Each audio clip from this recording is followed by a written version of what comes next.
When the trucker pulled up to the toll booth on Route 895 in Virginia, it was the middle of the night, and the look on his face was one of confusion and fear.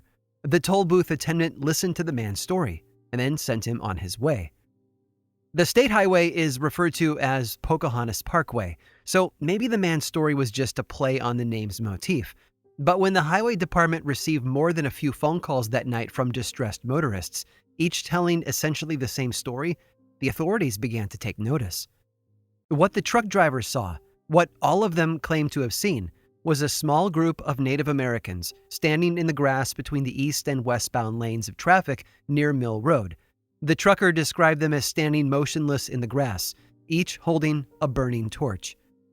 He assumed that they were picketing, of course. After all, the parkway is rumored to cut through land that is sacred to local Native American tribes. But the middle of the night didn't seem like the right time for a peaceful protest, so it didn't sit well with him, or the others who claimed to see the very same thing. The Times-Dispatch caught wind of the story, and soon people were flocking to the Mill Street overpass to see if they too could catch a glimpse of the ghosts. And that's what it all comes down to, isn't it? We all want to see the ghosts, to witness history press its face against the glass of the present, to cheat reality, in a sense. Each year, thousands of people around the world claim that they too have seen a ghost. They tell their stories and pass along their goosebumps like some communicable disease. But the reality is that, for most of us, we never see a thing. History is often nothing more than a distant memory. In some places, though, that history floats a bit closer to the surface. I'm Aaron Mankey, and this is Lore.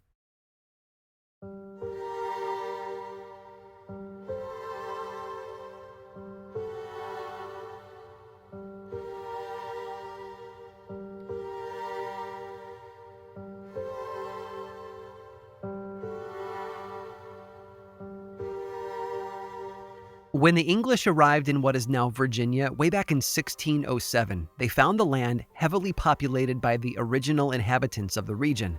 The English call them the Powhatan, although that was just the name of their leader. If you don't recognize his name, that's understandable, but everyone certainly remembers his daughter, Pocahontas. And before Richmond was, well, Richmond, the land where it now stands was an important Powhatan settlement. In 1607, a party from Jamestown traveled inland and claimed the location as their own. Possession of the land bounced back and forth between the Native Americans and the English for years, but it was finally in 1737 that the tribes lost and Richmond was born. Early on, Richmond played host to important figures in the American Revolution against England. Patrick Henry, the man who shouted, "Give me liberty or give me death," did so from St. John's Church right there in town. And in the middle of the Revolutionary War, Thomas Jefferson served as the governor of Virginia out of Richmond. Less than a century later, Richmond became a key city in the Confederacy as the American Civil War tore the country apart. From its munitions factory and railroad system to the seat of the new government under Jefferson Davis, the city was powerful. And right at the center of it all is Belle Isle. It sits right there in the James River, between Hollywood Cemetery to the north and Forest Hill to the south. It's easy to overlook it on a map, but far from being an afterthought, Belle Isle is actually home to some of the most painful memories in the history of the city. Before the English arrived and Captain John Smith stood atop the rocks there, it belonged to the Powhatan. Shortly after the English took control of it in the early 1700s, it was a fishery. Then, in 1814, the Old Dominion Iron and Nail Company built a factory there. Positioned on the river with the strong current never tiring, it was the perfect location to harness the power of the water. As the ironworks grew, so did its footprint. The factory expanded. A village was built around it, and even a general store popped up to serve the hundreds of people who called the island home. But they wouldn't be the only ones to live there. In 1862, Confederate forces moved onto the island and began to fortify it. Their plan was to use the isolated island as a prison camp and began to transport Union captives there by the thousands. Over the 3 years that it was in operation, the prison played host to over 30,000 Union soldiers, sometimes over 10,000 at a time. And the crowded space and resentful feelings between Confederate and Union ideals led to deplorable conditions. In 1882, after living with memories of the prison camp for nearly 2 decades, New York cavalry officer William H. Wood wrote to the editor of the National Tribune with his observations. "Many froze to death during the winter," he wrote. "Others were tortured in the most barbarous manner. I have seen men put astride a wooden horse such as masons use, say 5 feet high, with their feet tied to stakes in the ground, and there left for an hour or more on a cold winter morning. Often their feet would freeze and burst open." He also wrote about their lack of food. "A lieutenant's dog," he wrote, "was once enticed over the bank and taken into an old tent where it was killed and eaten raw. Your humble servant had a piece of it. For this act of hungry men, the entire camp was kept out of rations all day." There were only a few wooden shacks to house the prisoners, so they lived out their days completely exposed to the elements. Blistering heat, freezing cold, rain, and frost, all of it contributed to the suffering of the men who were held there. Estimates vary depending on the source, but it's thought that nearly half of those who were brought there, that's close to 15,000, never left alive. Today, Belle Isle is a public park, haunted by a dark past, and by those who lived and died there long ago. You can't see their ghosts, but you can certainly feel them. It's a heavy place. Those who visit the island claimed to have felt its dark past in the air, like the stifling heat of an iron forge. But there are other places in Richmond that are said to be haunted. Unlike Belle Isle, though, these locations aren't in ruins or nearly forgotten by the living. They're right in the middle of everyday life, and each one has a unique story to tell. They have their own past, and according to those who have been there, that past can be seen.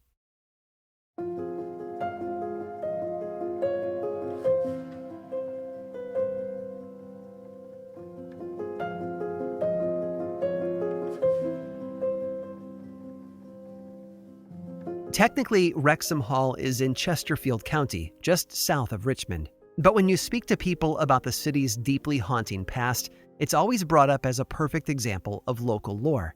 And while it doesn't have a large number of stories to tell, what it does offer is chilling enough. The house was built at the end of the 18th century by Archibald Walthall, who left the home to his 2 daughters, Polly and Susanna. It was Susanna who later sold the childhood home, but because there was always risk that the property might be used for future construction, she required that the new owners at least preserve the family graveyard. Time and the elements, though, have allowed the site of the burial ground to slip from memory, and according to some, that's why Susanna has returned to Wrexham Hall, perhaps in an effort to make sure some piece of the past is still remembered. It was years after her death, when the home was owned by a man named Stanley Haig. He and a handful of other men had been working in the field near the house when they looked up to see a woman in a red dress sitting on the front porch. They all saw her and even commented to each other about it. It was hard to miss that bright red against the white home. Later, when Stanley headed home, he asked his wife if her mother had been on the porch that day. No, she told him. She'd been away all day in Richmond. In Hollywood Cemetery, just north of Belle Isle, there are other stories afoot. The graveyard was established in 1849 and is the final resting place of a number of important figures. Former U.S. Presidents James Monroe and John Tyler are buried there, along with Confederate President Jefferson Davis. There are also 2 Supreme Court justices buried there, along with 22 Confederate generals and over 18,000 soldiers. And those soldiers are honored with an enormous stone pyramid that reaches up beyond the trees. And even though no one is buried beneath it, there have been several reports of moans heard coming from the stones. Others have claimed to have felt cold spots near the base, but it's really a nearby grave that's the site of the most activity there. The grave belongs to a little girl who died at the age of 3 from a childhood illness, and standing beside her tombstone is a large cast iron dog. According to the local legend, the dog once stood outside of her father's grocery store, but when she passed away in 1862, it was moved to her grave to look after her. That might not be completely accurate, though. In the early 1860s, many iron objects were melted down to be used for military purposes, and so the dog was most likely moved to the cemetery as a way of protecting it. That hasn't stopped the stories, though. Stories that include visions of a little girl playing near the grave, or the sounds of barking in the middle of the night. On nearby Carey Street is the old historic Byrd Theater. It was built in 1928 and named after the founder of Richmond himself, William Byrd. The space inside is enormous. It can seat over 900 on the lower level and another 400 or so in the balcony. And it's up there that some of the oddest experiences have taken place. When the theater opened its doors in December of 1928, Robert Coulter was the manager, and he continued to serve in that role all the way up to 1971, when he passed away. For over 4 decades, he was a permanent fixture in the theater, often found sitting in his favorite seat up to one side of the balcony. And if we can believe the stories, Robert never left. The current manager has been told by a number of people that they've seen a tall man in a suit sitting in the balcony at times when no one else was up there. Others have physically felt someone pass by them while operating the projector. The former manager has even been seen on more than one occasion by employees locking the front door at night, as if he were coming out to help them. The stories that are whispered about places like Byrd Theater aren't alone, though. There are dozens of locations across the city that claim unusual activity and equally eerie stories, but none can claim to have played host to a flesh and blood monster. None, that is, except for one.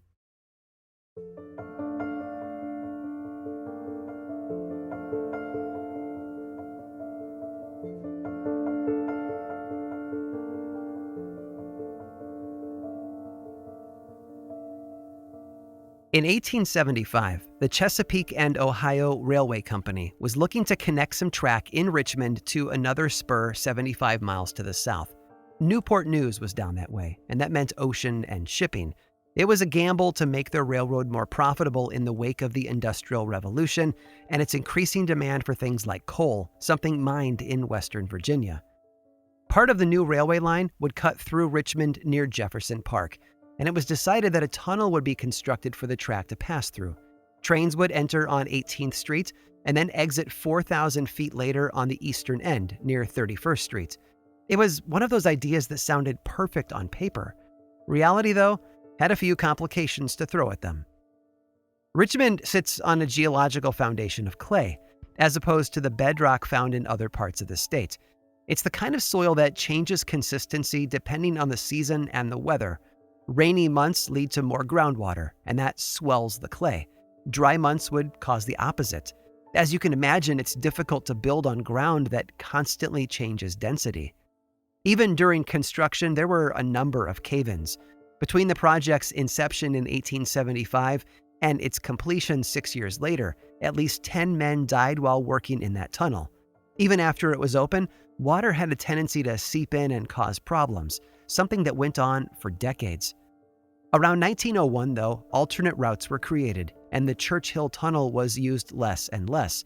But when the railroad wanted to increase capacity in 1925, they remembered the old tunnel and began work to bring it up to modern standards. Maybe now, they thought, they could do it right. By the autumn of 1925, the tunnel was playing host to a crew of brave men, supported by a work train powered by steam. They were slowly making their way along the length of the tunnel, making repairs, improving the engineering, and hopefully making the tunnel safe for future use. But even after claiming so many lives decades before, the tunnel didn't seem to be done just yet. On October 2nd, while doing what they had been doing for weeks, dozens of men were working inside the tunnel when the ceiling collapsed. Most escaped, but 5 men were trapped inside, buried alive. And to make matters worse, the steam engine exploded when the weight of the debris pressed down on it, filling the tunnel with steam and dust, and contributing to even further collapse. According to the story as it's told today, something did in fact walk out of the tunnel, but it wasn't human. They say it was a hulking creature, covered in strips of decaying flesh, with sharp teeth and a crazed look in its eye. And because witnesses reported that blood was flowing from its mouth, many have since referred to it as the Richmond Vampire. No one could explain why the creature was there. Some suggested that it had been attracted to the carnage and had come to feed. They say that's why the early rescue attempts only found one of the missing 5 men, still seated at the control of the work train. There was no sign of the other victims of the tragedy, though, so some suggest perhaps the vampire had something to do with it. Witnesses say that the creature fled out the eastern end of the tunnel, past the gathering crowd of workers, and then made its way south to Hollywood Cemetery. Some of the workmen who had managed to escape the collapse and witness the creature's getaway were able to make chase, following it through the graveyard for a distance, and then they claimed it slipped into one of the tombs, the final resting place of a man named W. Poole. Poole, it turns out, was a relatively unknown accountant who had died just 3 years before. According to the local legend, this made sense. The blood on the mouth, the jagged teeth, the return to the mausoleum, all of it pointed to one undeniable fact that quickly spread across the city as one of the premier legends of Richmond. Poole was, of course, a vampire. It said that people returned to the cemetery for many nights, each one eagerly awaiting to see if the vampire would emerge from its hiding place once more. But there are no other stories that tell us what happened next. If the Richmond Vampire had been active before the Churchill Tunnel incident, it seemed that he had gone into retirement immediately after. Like many tales of local lore, this story ends on an unsatisfying note. Just as the mysterious creature's trail from the collapsed tunnel finally ended in the shadowy doorway of a cold mausoleum, the story of what happened seems to end in the shadows of its own. Much like the tunnel itself, it was now nothing more than a dead end.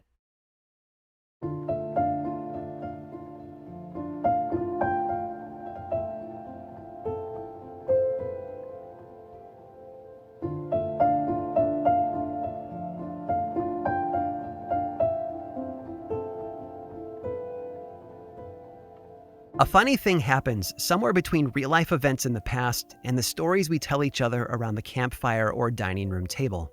Much like the true and tried telephone game, where the message is passed from person to person through a long chain of possession, these old stories shift and change. The change is never visible. They adapt to a new culture or take on elements that are only relevant to a particular generation. But after decades, sometimes even centuries, these stories stand before us transformed. Which is the difference between history and folklore, after all. With history, there's a paper trail, a clear image of the original that time and distance has a more difficult time eroding. Folklore is like water, forever shifting to fit the crevice as the rock breaks down. Richmond is an old city by the standards of most Americans. Yes, there are places on the East Coast that are older, but it has a storied history that makes it feel almost timeless. Jamestown, the Revolutionary War, the Civil War, and the Confederacy. American history would be lacking something essential without the role Richmond has played through it all. Some of that history is unchanged, but some, it seems, has undergone deep transformation over the years. And the prime example of that is the story of the Richmond Vampire. The collapsed tunnel and the train inside it are all fact. There have even been modern-day efforts to rescue the train car and clear the rubble, but the tunnel is now flooded with the same groundwater that made it unstable in the first place. The events that happened that dark day in October of 1925 were real, though, at least to a degree. A lone survivor did crawl from the wreckage, as the story tells us. His teeth were sharp, and his mouth was bloody. Even his skin, hanging from his body like wet linen bandages, is documented fact. But the survivor had a name: Benjamin Mosby. He was a 28-year-old employee of the railroad and was described as big and strong. At the moment of the accident, he had been standing in front of the train's open coal door, shirt off, covered in sweat, and shoveling fuel into the fire. When the tunnel collapsed, the boiler burst under the pressure, washing Mosby's body in a flood of scalding water. He somehow survived, though, crawled free from the rock and twisted metal, and walked to safety. He died the following day at the local hospital. And it was his appearance, with bloody, broken teeth and skin boiled from his body in ribbons, that fueled the story we still whisper about today. It's almost cliché to say it, but it is true. Sometimes the real-life events that birth a legend turn out to be more frightening and horrific than any folktale could ever be.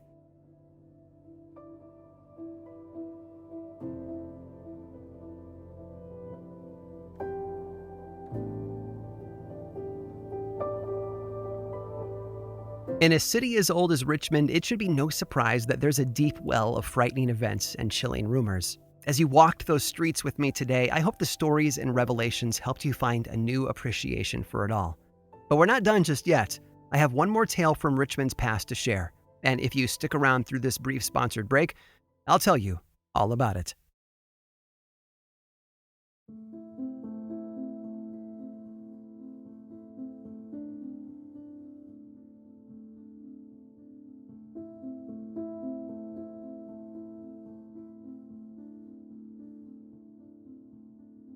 The story of Mosby is a tragedy, a tale built on the hubris of those in charge and their disregard for human life, not unlike the story of the Civil War and one particular battle. It took place about 10 miles northeast of Richmond in the small town of Cold Harbor. The area had been a hotbed of activity already, with the Battle of Gaines' Mill having occurred there 2 years earlier in 1862. The bones of the dead had not been moved since then. They laid there for 2 years, soaking in the hot Virginia sun, washed clean by the pouring rains. These morbid remnants of a not-so-distant past had been waiting for new blood to be spilled, and on May 31st of 1864, that finally arrived. During Gaines' Mill, Grant's Union Army had been outnumbered almost 2-1. Losses were heavy on both sides, but Lee's army still had plenty of men to continue their assault. It was a massacre for the Union. Cold Harbor, on the other hand, was a much different scene. Grant's Union forces had grown to more than double Lee's military strength, which had remained about the same as it had been a few years prior. Grant assumed Lee's troops were exhausted and not ready for battle, and so he ordered a full assault. Well, Grant was right. Lee's men were tired, but so were his own, and in the time it took Grant's army to reach Lee, the Confederates had rallied more troops. By the time it was over, the Union had lost more than 1,800 soldiers, with another 9,000 wounded, while the Confederates lost only 83 and suffered 3,400 wounded. Grant tried to spin his loss for the public, but the truth is a tricky thing, and has a way of getting out, and eventually so too did the general's true feelings. "I regret this assault," he later said, "more than any one I have ever ordered." What Grant and every other soldier experienced during the Battle of Cold Harbor haunted them for the rest of their lives. And for visitors to the battlefield today, they continue to do so. People have reported late-night sightings of phantom soldiers lumbering across the grounds, with some recreating their own deaths in a ghastly, morbid loop. Tilt your ear in just the right direction and you might hear cannons going off, or horses clip-clopping by where there are none to be found. And when the breeze rustles the tree leaves and chills the night air, it sometimes carries the scent of gunpowder across the field to the unsuspecting nostrils of battlefield explorers. According to one story, a man who had wandered onto the spot where one Colonel Tompkins had been shot in the head was stricken with what could only be described as the worst headache of his life.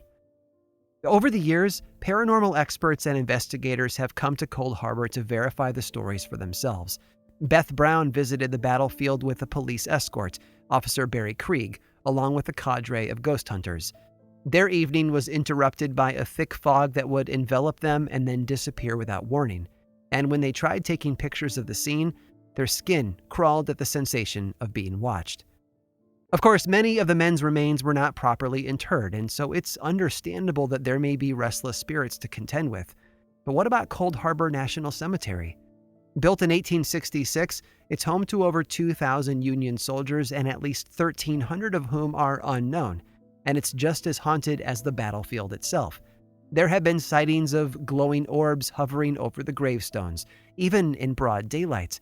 Nearby lights have also been known to flicker every now and then, perhaps in the presence of a soldier's spirit that is unable to move on. But the most unsettling location of the battle has to be the Garthright House. It belonged to one Miles Garthright, a Confederate soldier whose wife Margaret remained in the home while he went off to war, despite the home's close proximity to the fight. After the Battle of Cold Harbor, Union forces commandeered the house and forced Margaret into the basement. They turned it into a makeshift hospital to attend to their wounded, 97 of whom died and were buried in the front yard. It's believed by some that Margaret not only hid in the basement from the soldiers, but had to hear men scream as they were operated on in the living room above, their blood seeping through the floorboards over her head. Today, those who visit the Garthright House may see the occasional Union ghost walking around at night, but that's not even the worst part. Visitors have witnessed another spirit on the property, that of a young girl, who splits her time between haunting the cemetery and the house. She's known to laugh or cry depending on when and where she's spotted. She was once seen skipping around in the front yard, playing and laughing, right on top of those 97 Union soldiers who hadn't survived their surgeries. Is she the Garthrights' daughter? No one knows for sure, but there is one thing we can all be certain of. When a location plays host to that amount of tragedy and death, it's bound to make a sound that can be heard for generations to come.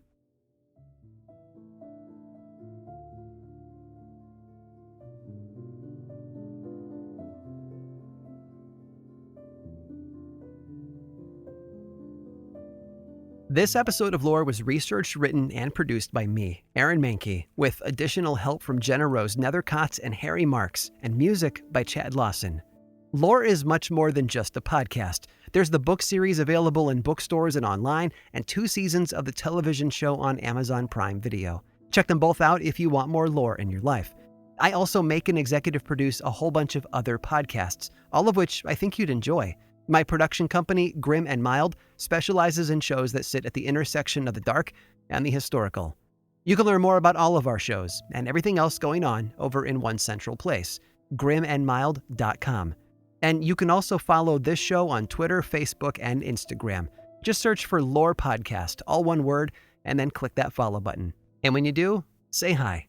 I like it when people say hi. And as always, thanks for listening.